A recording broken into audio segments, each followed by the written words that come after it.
Hey Brandi, Carter here at Macklin Ford, shooting you this cold start video.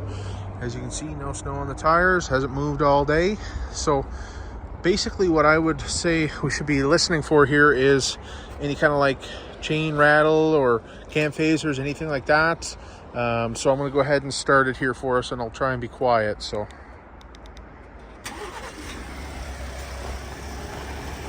I'm gonna get right in here.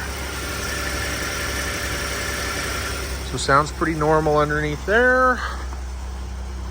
The exhaust is really nothing to write home about. But sounds good. I don't know if that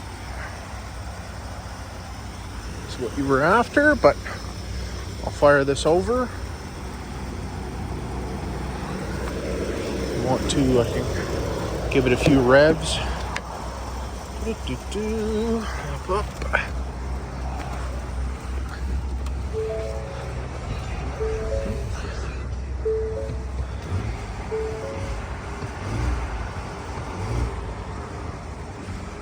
don't know if you can hear that or not, but